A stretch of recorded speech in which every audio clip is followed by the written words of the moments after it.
झारखंडी भाषा खत्यानी संघर्ष समिति के केंद्रीय अध्यक्ष जयराम महतो आज SNMMCH अस्पताल पहुंचे और अस्पताल में मरीजों से मुलाकात की। साथ ही अस्पताल परिसर में मरीजों को हो रही समस्या से भी अवगत हुए। इस दौरान उन्होंने अस्पताल में काम करने वाले कर्मचारियों से भी मुलाकात की।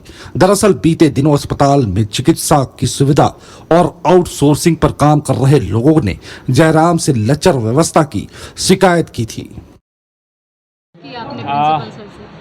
चूँकि जब से हम लोग इस राज्य में एक पहचान बनाकर सामने आए हैं, लोगों के मुद्दों के साथ आए हैं, तो लोगों की अपेक्षाएं हमसे बढ़ी हैं, उम्मीदें बढ़ी हैं। तो नो डाउट हम लोग शिक्षा की बात करते थे, रोज़गार की बात करते थे, तो स्वास्थ्य से अब पीछे नहीं हट सकते हैं। तो स्वास्थ्य को लेकर काफ़ी लोगों की शिकायतें आई थी।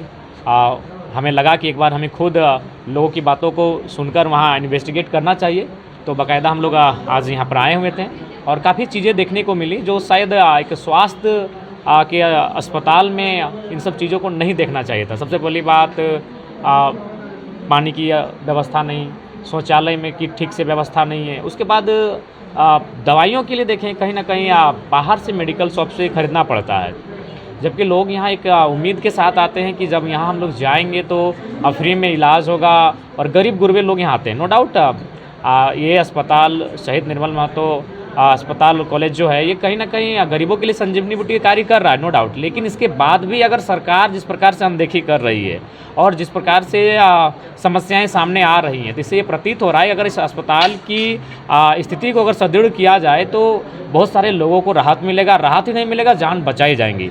आज देखें अस्पताल परिसर के बाहर प्राइवेट एम्बुलेंस लगे होते हैं जो फोर्सफुली और लोगों के बहकावे में प्राइवेट अस्पताल में यहाँ से उन मरीजों को ट्रांसफ़र करते हैं। लाखों रुपए का बिलिंग होता है। महिलाओं के केबिन में भी जाके देखें, बच्चों के केबिन में भी जाके देखें, ठीक से बेडशीट तक उपलब्ध नहीं करवाया जा रहा है। वो अपने घर से जो गमछा लाए उसमें बच्चों को सुलाएं, इन्फेक्शन की संभावना बन सकती है।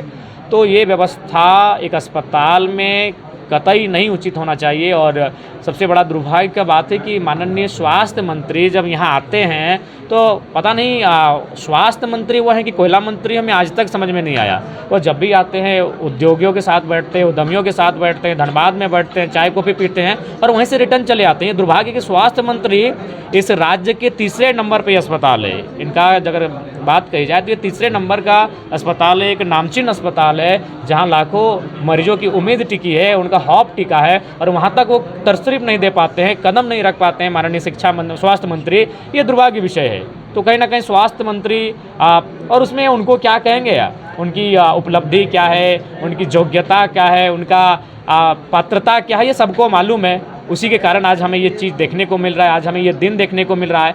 आज अगर इन चीज़ों को ठीक करना है तो कम से कम जो लोग सदन में बैठे हैं उन लोगों को सीरियस होना होगा, उन लोगों को गंभीर होना पड़ेगा, तभी जाकर इन समस्याओं का हम लोग निदान कर पाएंगे। नहीं तो गरीब लोग जिस व्यवस्था के साथ इलाज में अपना उम्मीदें तोड़ दे रहे हैं, इससे क्या होगा कि एक लोकतांत्रिक ढांचे में गरीबों की आस कहीं ना कहीं कमज़ोर होगी, टूटेगी। और इससे क्या होगा, जिन लोगों ने बड़ी उम्मीद के साथ लोकतांत्रिक भारत का निर्माण किया है उनकी आत्माओं को भी ठेस पहुँचेगा।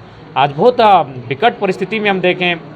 उसके बाद हम लोग हमारी जो बिंदुएं आई, उन बिंदुओं में जो यहाँ पर आउटसोर्सिंग के माध्यम से वर्कर काम कर रहे हैं वो अपने आप को सुरक्षित महसूस नहीं कर पा रहे हैं। 10 साल 15 साल सेवा देने के बाद भी उनकी नौकरी पर तलवार लटकी हुई है, जो कि निंदनीय है। इस पर राज्य सरकार को गंभीर होना चाहिए और विशेष उन्हें उन पर ध्यान रखना चाहिए। और पेमेंट का एक इशू आया और ये पेमेंट का इशू हम कोलियरी में सुनते थे, कोलफील्ड्स में सुनते थे कि 18,000 पेमेंट आता है, ठेकेदार उसको 10,000 पेमेंट करता है। अगर अस्पताल में भी इस प्रकार की चीज़ें सुनने को आएंगी तो ये दुर्भाग्य है। यहाँ भी 18-20 हज़ार के आसपास पेमेंट आता है और उनको 9 से 12,000 एवरेज आसपास भुगतान किया जाता है, जो कि दुर्भाग्य है।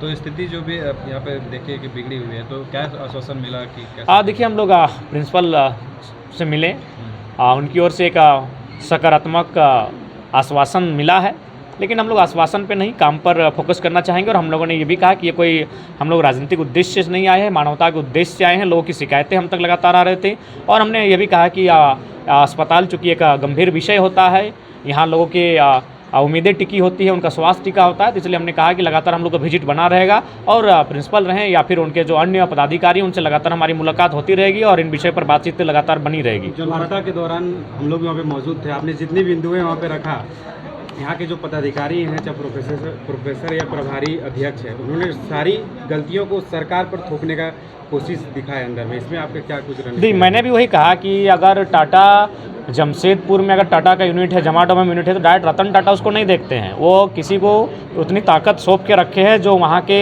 समस्याएं, जो सिचुएशन उत्पन्न होती है, उनका समाधान करे। तो ये मैंने उनको स्पष्ट कहा, भले आप सरकार की और हर चीज़ को लेकर जाए, लेकिन आप जिस कुर्सी पर बैठे, इस कुर्सी की मान मर्यादा है। आप चाहेंगे तो त्वरित समस्याओं का समाधान होगा, आप चाह नहीं रहे हैं या फिर आप उस पर इंटरेस्ट नहीं ले रहे हैं। तो मैंने उनसे ये भी अपील किया है कि आप उन चीज़ों पर इंटरेस्ट लें और जो समस्याएं हम लोग आप तक संज्ञान में लेकर आए हैं उनका समाधान करें। पानी का व्यवस्था नहीं, पानी का व्यवस्था देखिए, पानी की व्यवस्था के लिए बात हुई है। उन्होंने कहा कि एक जगह नल की व्यवस्था की गई और 2 या 3 जगह व्यवस्था की जाएगी। एक महत्वपूर्ण